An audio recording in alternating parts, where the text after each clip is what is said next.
राधे राधे दोस्तों, भक्ति with Vishakha channel में आप सभी का स्वागत है। आज मैं आपके सामने निर्जला एकादशी की व्रत कथा सुना रही हूँ। दोस्तों, एक ऐसी एकादशी जो पूरे साल में सबसे बड़ी एकादशियों में एक है और साल की 24 एकादशियों का फल के बराबर है।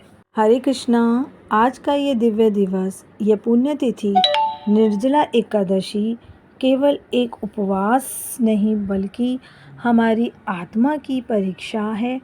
यह एक दिन है जब मनुष्य स्वयं को जल तक से वंचित रखकर केवल प्रभु श्री हरि की शरण में चला जाता है। निर्जला एकादशी, जिसे भीमसेनी एकादशी भी कहा जाता है, वर्ष की सभी 24 एकादशियों का सार है।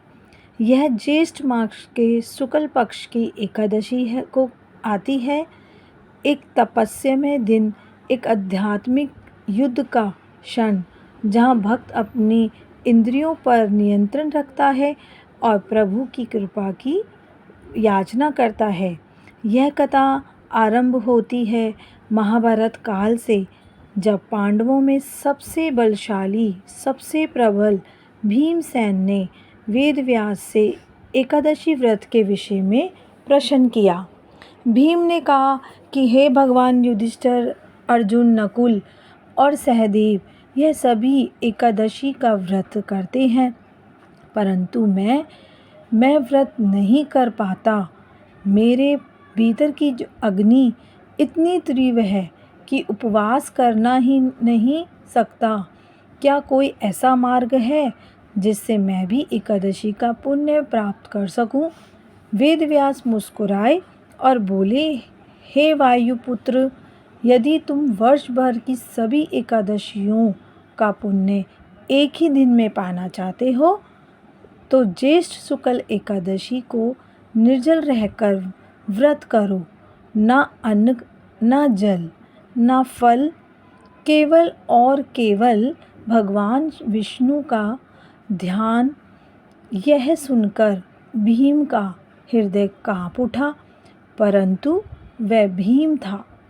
उसने प्रण लिया, यदि यह एक दिन का व्रत ही मुझे समस्त एकादशी व्रतों का पुण्य दे सकता है, तो मैं यह कष्ट सहूँगा, मैं ये तप करूँगा, मैं ये युद्ध जीतूँगा। और तब उस भीषण गर्मी में जल की एक बूंद बिना भीम ने निर्जला एकादशी का व्रत किया। उसका शरीर काँप उठा, होठ सूख गए, परंतु हृदय, वह तो श्री हरि की भक्ति से परिपूर्ण था। अंत में जब द्वादशी की तिथि पर उन्होंने जल ग्रहण किया, तब आकाश से फूलों की वर्षा हुई। देवताओं ने घोषणा की, भीम, तुम विजय हुए, तुमने समस्त एकादशियों का फल प्राप्त किया। इस व्रत का रहस्य केवल शारीरिक कष्ट नहीं, यह एक तप है हमारी आत्मा की शुद्धि का। जब भक्त अपनी इच्छाओं को त्याग कर केवल श्री हरि नाम का जप करता है, तब उसके भीतर का तमस दूर हो जाता है और वह प्रभु की भक्ति में लीन हो जाता है। तो आइए, इस निर्जला एकादशी पर हम सब मिलकर एक संकल्प लें। केवल जल नहीं, अहंकार का भी त्याग करेंगे। केवल भोजन ही नहीं, बुरे कर्मों का भी उपवास करेंगे।